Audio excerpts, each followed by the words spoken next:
children. It's probably more than two things. But anyway, there's two things other than my children that I really love.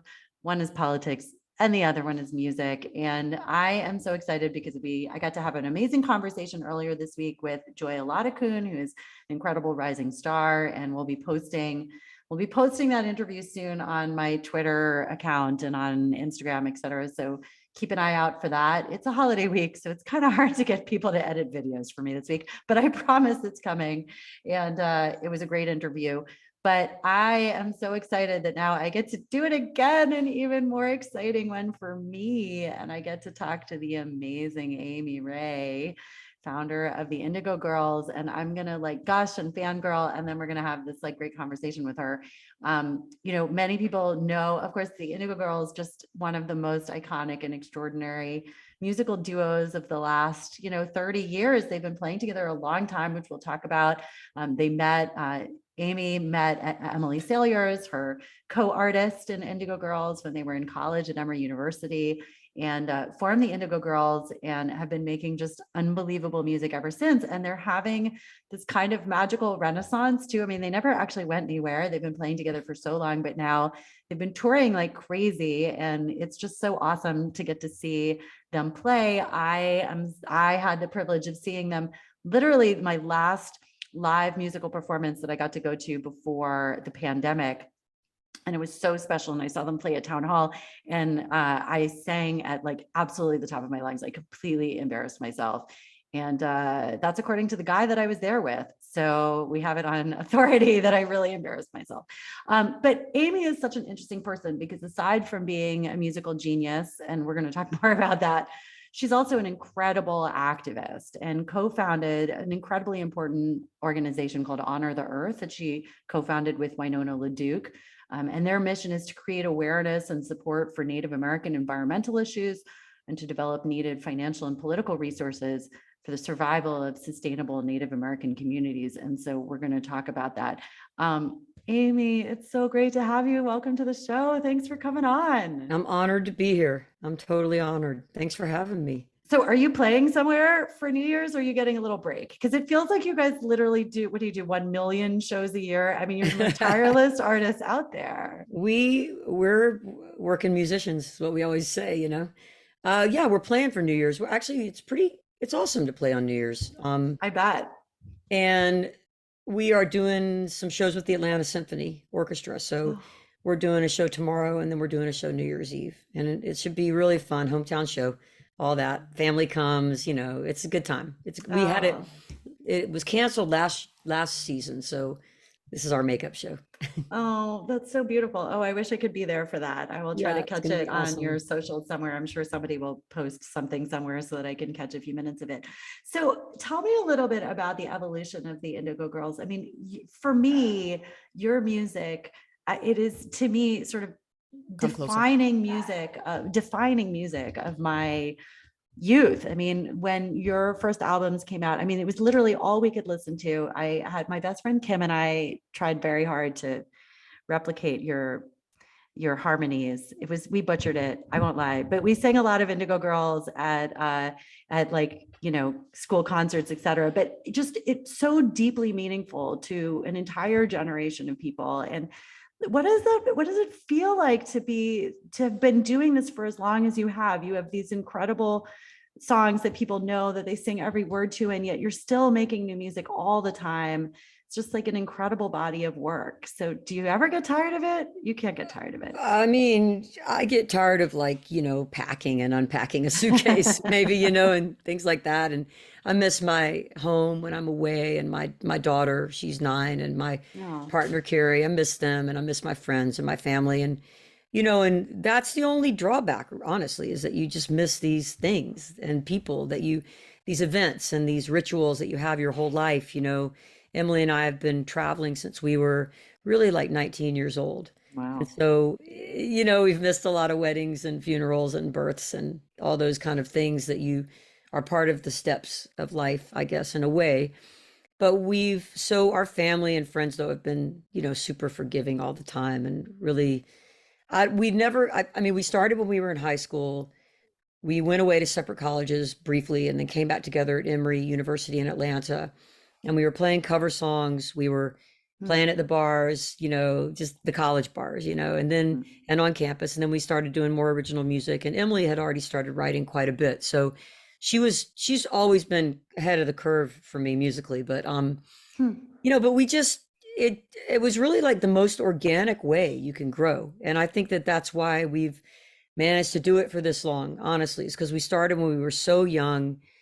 It's all about like family and friends and community. And like when we would play in college, all our college friends would like get in the car and drive to Charleston and see us play, or wherever we went, and we'd have a party, and it would just be like it's like a social thing. And we slept on floors and, shared hotel rooms and drove around in little cars to try to get all of our stuff everywhere. And just the growth has been, then we were in a van, and then we were in a tour bus, and it's just like everything has been like super, I don't know, like really good organic kind of steps of growth. And so I think that's for us, same management our whole career, same booking agent. Wow. Those kind of things really, they steady you in some ways. They have some drawbacks, of course, because you're learning as you go the whole time. So you're making a lot of mistakes, but but also it's kind of hard fought, and bigger winnings, because you just feel this depth in you all the time for everything that you've been through together, and what you've done. And we're in the moment, though. We don't look back on our life and be like, oh yes, we've accomplished all this and we've had all these big moments. We just look at like, what are we doing now? What are the things we still want to do? And we get excited for the little things still, like the gigs where we get to play with people that we know, or like, the small benefits we do, or, whatever. So yeah, it's a good, I mean, I feel super thankful, at how things have unfolded in my life as far as Indigo Girls, and where we've been and where we are now, which is great. We're happy. We don't really want to be like huge superstars. We just want to make a living and do activism and be able to like use our resources to change things. Well, I want to talk about your activism. And if you're just tuning in, I'm talking to Amy Ray of the Indigo Girls about her incredible career and her music. But I want to talk about your activism, because your activism has taken a lot of forms. I mean, your music has always been activist in a certain way. You've always had really important stories to tell in the music that you've written. So I want to hear a little bit about that, and then I'm going to talk to you a little bit more about your politics, because I know you've done a lot. But talk to me first about the music making and about the ways in which you guys have come to define so many important issues through the music that you make. Oh, I mean, I don't know. I mean, we just write what we feel. I mean, when we started, I was still learning how to sing harmony and play guitar even. It was kind of like fake it till you make it in a way. But we had a lot of really important mentors and women, especially, that were other musicians, that taught us a lot and let us play during their breaks. And, when we got signed to Epic, REM took us under their wing and really propelled our career forward in a pretty major way. And I think, like, for me and Emily, musically, we try to pay attention to it and not get, I mean, the activism for me is like kind of like the key to life. But like, I also feel like the music needs to have its own place, so we really pay attention to that and look at that as like this blessing that we have, that we can like play together and harmonize, and it works out. And as we've gone, I've learned as we go, like how to be a better musician, and Emily's taught me a lot. And then, Emily has learned a lot about like business things that she may not have known about, or, ways that you do things in the industry. Cause I've always been more kind of into the business side of things, in not in a way of like money making, because I'm a terrible business person, but just in ideas, let's just say, like vision. Okay. Yeah. So like we had our little places when we were young, and I would go hang all the posters up and book the gigs and make all the phone calls. And she was the one that would really like teach me how to sing harmony and how to play certain Really? chords. Yeah. So It's hard to imagine you not knowing. I mean, it's I just did hard not to know. imagine, because your harmonies are the most extraordinary. I mean, it's just incredible what you two do. I had to think of it as a melody in order Okay. to brainwash myself into singing harmony. And I would take Simon and Garfunkel records that were in split in stereo fields, and Mm. Garfunkel would be on one side and Simon would be on the other, and I would turn off one channel and just listen and learn the harmony. And that's one of the ways I learned, is by doing that with old time LPs that were split like that. And then also Emily would we a lot of our style came from our weaknesses. So I couldn't play Mm, a lot of the chords she was playing, so I would play my own or tune differently. mm, And so it became a, a different thing. Or if it was a vocal part that, like, instead of writing like a straight harmony, I would do like a counter singing. So I would mm. sing underneath her my own melody. Those were the things we did to get away with it at I first, can and then hear it in my head as you're they saying became it. our like whatever we do, right? And Yeah. I sang in choir, so I knew how to sing because I sung in choir at church, and I had a really good choir director who I still talk to sometimes, Mm, and she really taught me how to sing. But my brain was like all about melody, because I was like always singing along with, records. And yeah. Emily though grew up in a family with other singers that they would harmonize together.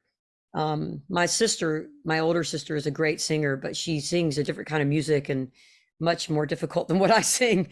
So, we would do choir pieces together, but not. I didn't learn the kind of harmonizing that Emily was learning. So, yeah, she taught me. I mean, it now I know, but like it was a long road, I have to say. It's amazing to hear. It's hard to imagine. And I'm sure you'll be really, this will be so meaningful to you, but I always sing along with you. Yours is the part I sing along with. So for whatever You have a that's lower worth, voice. I clearly do. There I you go. clearly do. There you go. You're a I'm tenor. talking, I'm talking to Amy Ray of the Indigo Girls and having so much fun doing it. So we gotta come back to the activism piece for a minute, because your activism goes so far beyond just your music, and you founded this incredible organization, Honor the Earth, with Winona LaDuke. And can you talk a little bit about the genesis of that and of the work you do, and like why the Native American issues were so deeply important to you to focus on?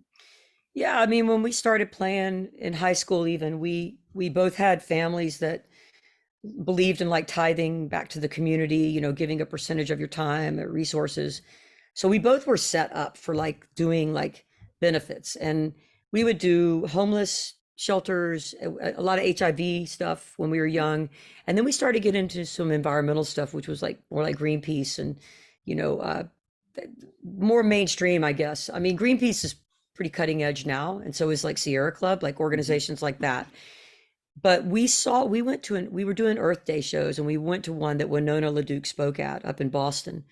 And our minds were blown by just her presence, the way she focused the issues.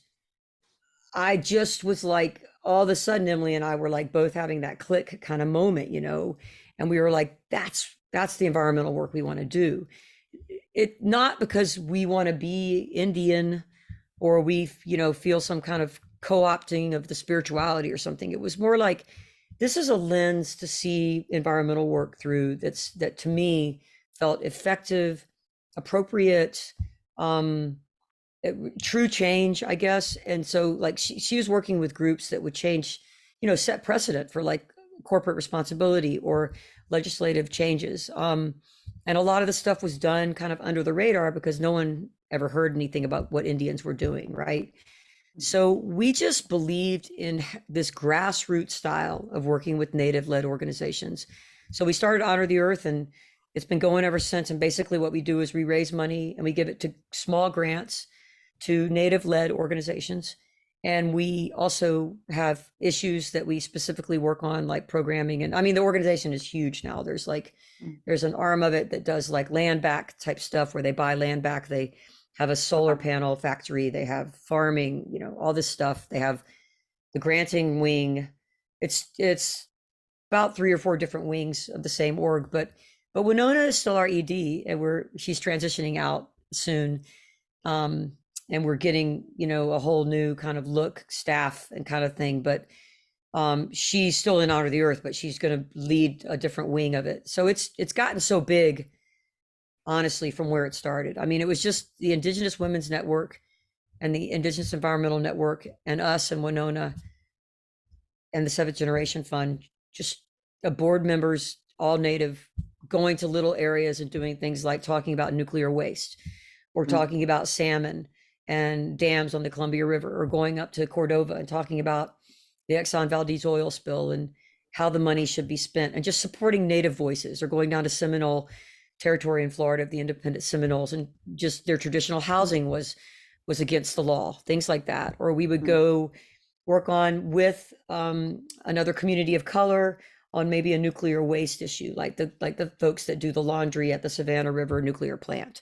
Mm. I mean, it just ranges, but a lot of it's focused on, it's like bad energy policy. We try to make good energy policy instead. We try to do cultural sustainability, language recovery, mentor youth, slow food movement, agricultural work.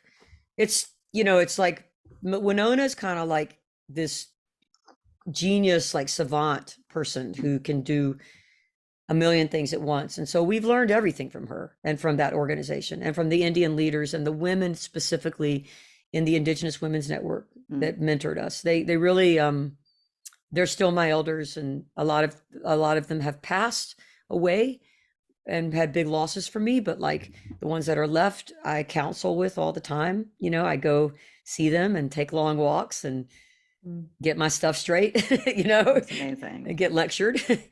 But yeah, we've gained That's a lot. amazing. Yeah. That's amazing. Well, I'm talking to Amy Ray. Can you stay with us for a few more minutes? Sorry, I'm long-winded.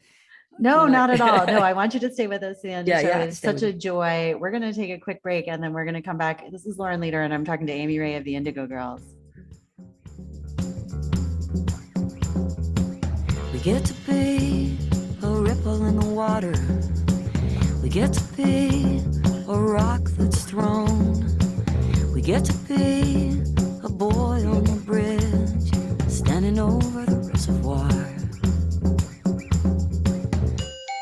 POTUS. Sirius XM Channel 124. And on the S. So Amy, Emily said you're willing to play something for a couple of minutes. Are you? Is that Yeah, true? you want me to just play part of a song or something? Like, Yeah, whatever. How do y'all do it? Well, How do y'all do it? Let's talk for a couple more minutes. So we have a hard out in, I guess, at 5. Yeah, we have a hard out. But wait, Ajara, what should we do for timing? Maybe talk for a couple more minutes, let Amy play for like 2 or 3 and then do our last break, or what should we do?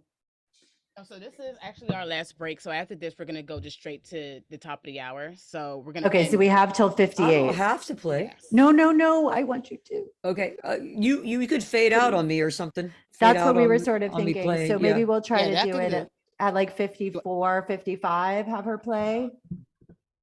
Well, we don't want to play that much only because Okay. people might just lose who's I gotcha. playing. So why don't we give you a cue at like 56, Would it be Amy, easier if and you just? then you would play for 2 minutes? Is that okay? Okay, yeah, Or is that- sure, would you yeah. rather not? Okay, I mean, I'll let's- just yeah. play a little bit of a song. Okay. I mean, whatever. That it's sounds good. fine. play whatever you want. You're awesome. Whatever. Thank you. Okay. So cool. I love this. You want to talk about your organization, Lauren? No, we're here to talk about you, my friend. No way. No. I've been on for 3 hours. We're talking about you. Yeah, right. I got you. No, we can talk a bit about women in politics too, because I know you've Yeah, done a yeah. lot in I wanna hear Georgia. what you have So to let's say. talk about that too.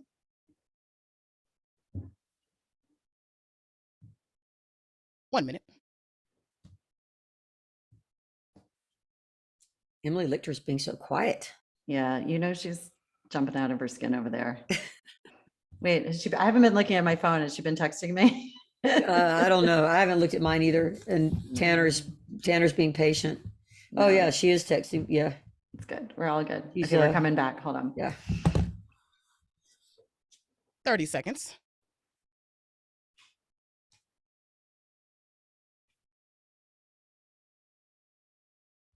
I'm gonna come in with Galileo, but I'm gonna bring the rejoin with it. Okay, we'll try Amazing. rejoin just to give you a heads up. Thank you.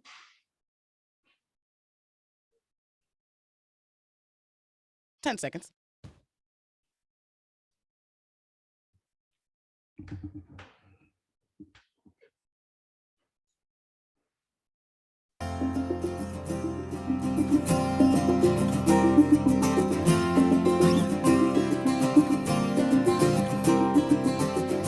Galileo's head was on the block. Welcome back to the Laura Coates Show on POTUS. Filling in for Lara, here's co-founder and CEO of All In Together, Lauren Leader. Welcome back to the Laura Coates Show. I'm Lauren Leader, and I'm having so much fun at the end of the show today because I get to talk to one of my musical idols, the amazing, the gifted Amy Ray of the Indigo Girls. about her long and extraordinary career, but also her activism as part of both her music and her politics. And we've been talking about what drives her, and it's just so amazing. The Indigo Girls have been playing for a long time. Amy, are you finding a whole new generation of fans? You must be. I was so amazed last show I went to. There were a lot of young people, and it was very exciting to see that because, I'm not so young anymore. Fell it to the hand. Yeah, I know. But your music's I- really timeless. Are you having fun, like connecting with There's this a- sort of new generation? Yeah, I mean, it's interesting because I see so many people that I've known for so long out there, in the audience, and then I see their kids, and yeah, I mean, there's a thread, I think, that we can, of the queer feminist activism thread, that means that like the young folks that come have this sort of window in through that. That's the portal for them.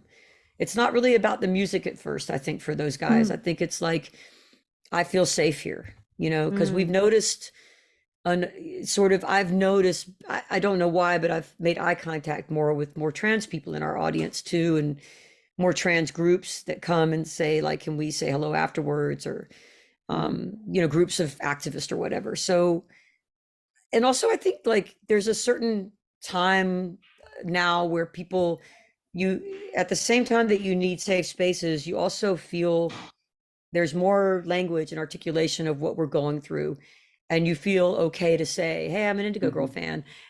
Like my friends that are, I have friends that are Black and Hispanic and different friends that'll be like, yeah, I used to never go to an Indigo Girl show because it was too white for me, and which it still is.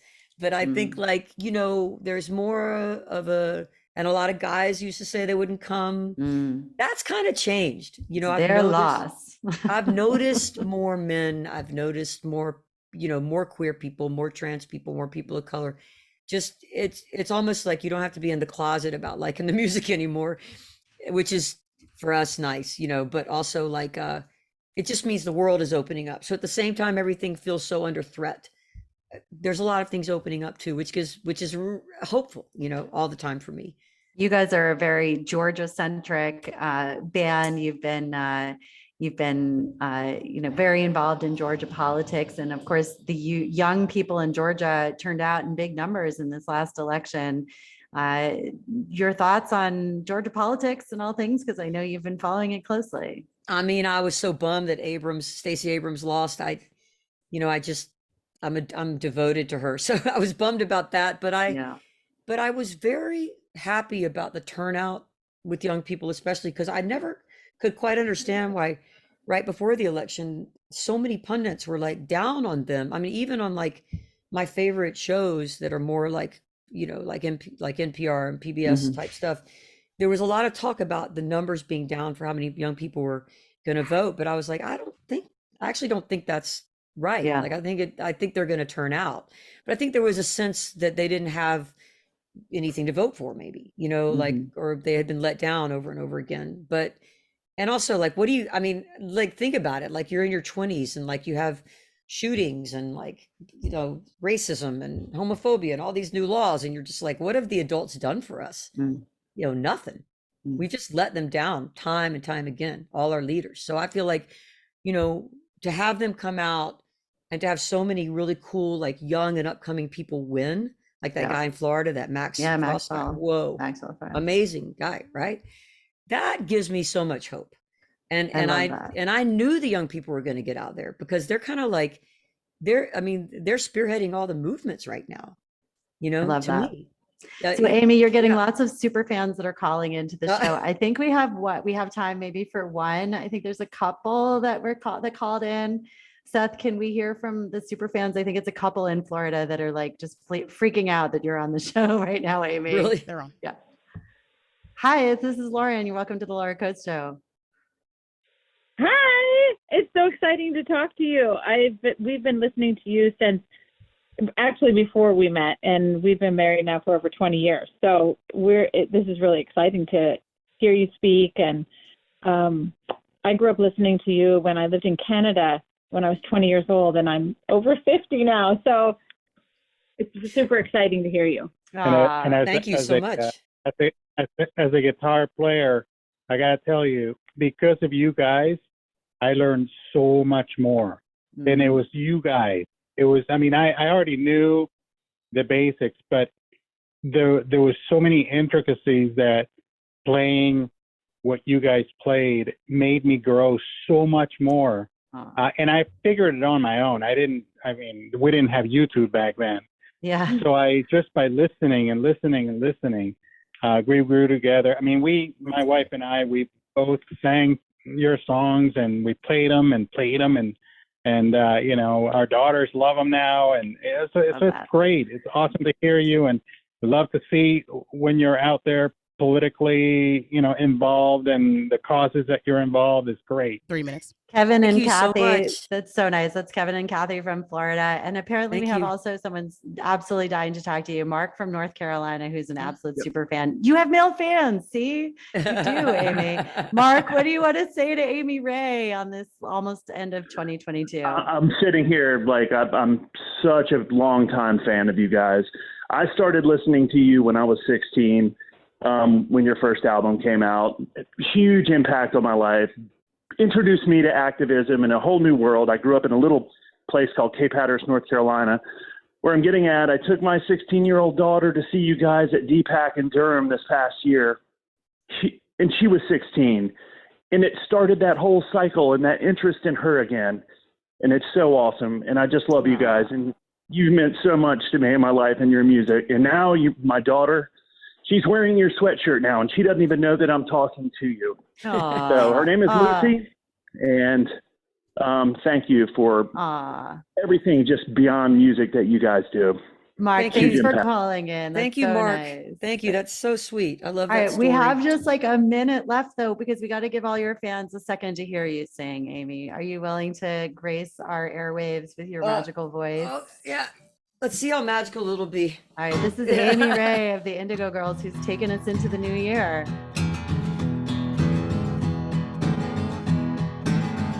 Stuck behind a chicken truck, my baby's sleeping in the back. Driving out the demons as the feathers blow on past. Burning up the sky, 2 crackers in the summertime.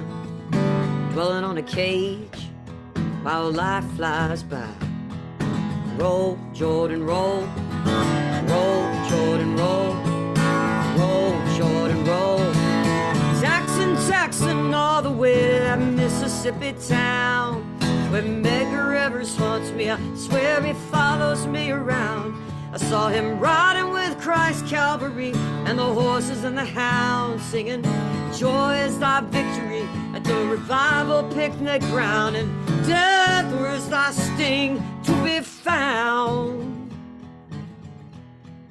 Amazing. 16 miles of that Memphis jail.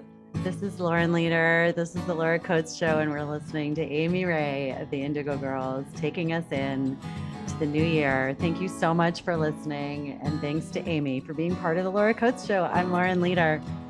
Thanks for listening. Thanks, y'all. Miss Drew got down, dancing with James Brown. She said in '63, I was a society queen. Roll, Jordan, roll.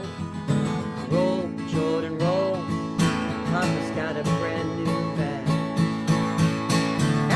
Jackson, all the way to that Tennessee town where Martin Luther haunts me. I swear he follows me around singing, "Death, where is thy sting to be found?" That good? Yes, you are. That was perfect. You're on mute, Right. Lauren. You're on mute, Lauren. I'm muted. Oh, Amy, that was so amazing. Thank you so much. Thanks, I wasn't Lauren. expecting all the calls. I felt bad because everyone was like freaking out and wanting to talk to you, but we had so It's all little time. good. It's all good. All right. Well, I hope I get to see you soon. I'm gonna make Yeah. Emily bring me along to Hey, Emily Lichter. Hi, that was so fun. Oh, Yeah, so it's fun. It was great. So fun. We got to do more things together. Thanks for letting me do it, and thanks for doing it. Yeah. It's a joy. It's a joy. I'm not kidding when I say like how loudly I sing along with you and embarrassing car rides. etc. That's great. I love it. I tried to play the 12-string guitar for like a hot minute because we had Yeah.